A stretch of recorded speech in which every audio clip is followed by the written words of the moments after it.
ভোটের বাদ্য বাজছে দেশে। কাল সকাল 7:30টায় শেষ হচ্ছে প্রচারণা। শেষ বেলায় তাই জনগণের মন জয়ে মরিয়া প্রার্থীরা ছুটছেন এক এলাকা থেকে আরেক এলাকায়, প্রতিশ্রুতির ঝাঁপি খুলে ধরছেন ভোটারদের সামনে।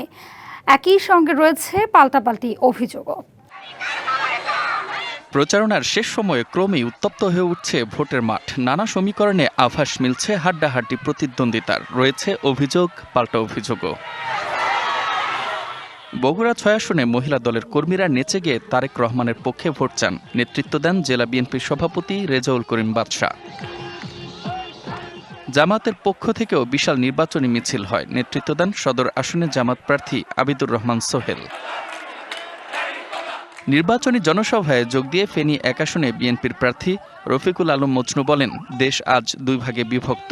একদিকে সত্যিকারের মদিনার ইসলাম, আরেকদিকে মওদুদিবাদী ইসলাম। এই এলাকার যারা তরুণ সমাজ, তাদের কর্মসংস্থান ব্যবস্থা করুন। তরুণ সমাজকে আগামী দিনে দক্ষ করার জন্য বিভিন্ন উদ্যোগ আমি গ্রহণ করব। রাজবাড়ী ১ আসনে বিএনপি প্রার্থী আলীনওয়াজ মাহমুদ খোয়মের নির্বাচনী পথসভা হয়। রংপুর ৪ আসনে নির্বাচনী জনসংযোগ করেন ১১ দলীয় জোট প্রার্থী আখতার হোসেন। মোবাইল ফোন নিয়ে ভোট কেন্দ্রে প্রবেশে ইসির বিধি নিষেধের প্রতিবাদ করেন তিনি। সাংবাদিকরা বুথ পর্যন্ত যেতে পারবেন, সেটাও এবারের বিধিতে সংশোধন করে, আজকের মধ্যে সংশোধন করে এটাকে অন্তর্ভুক্ত করতে হবে। সিলেট ৪ আসনে ব্যাপক গণসংযোগে ব্যস্ত সময় পার করছেন বিএনপি প্রার্থী আরিফুল হক চৌধুরী। পঞ্চগড় ১ আসনের এনসিপি প্রার্থী সার্জিস আলম ৯০ স্বৈরাচারের হাত থেকে মুক্তি পেতে ১১ দলীয় জোটকে জয়ী করার আহ্বান জানান। বিএনপির আমাদের নেতা কর্মীরা এই নির্বাচনে যদি পরাজিত হয়, তাদের নেতা কর্মীরা যদি অপরাধ না করে, তাহলে আমাদের সাথে কাঁধে কাঁধ মিলিয়ে সম্মানের সাথে রাজনীতি করবে ইনশাআল্লাহ।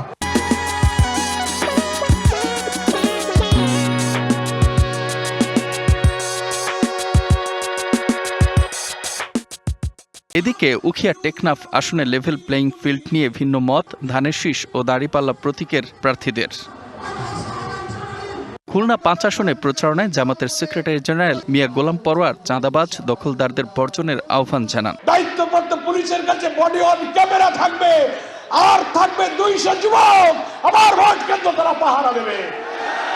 কষ্ট করে ফসল বুনে এখন ধান কাটার সময় আমার ক্ষেতের ধান কাউকে কেটে নিতে দিব না ইনশাআল্লাহ। ঠাকুরগাঁওয়ে নির্বাচনী সভায় মির্জা ফখরুল অভিযোগ করেন, জামাত মানুষকে ধর্মের নামে ইসলামের আমির সাহেব মাহবুবুল্লাহ বড়নগরী তিনি আজকে এইসব কথার উপরে বলেছেন যে জামাতে ইসলামকে ভোট দেওয়া হতে না যায়।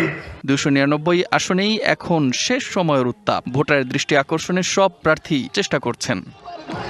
Mustafa Kamal, DBC news desk.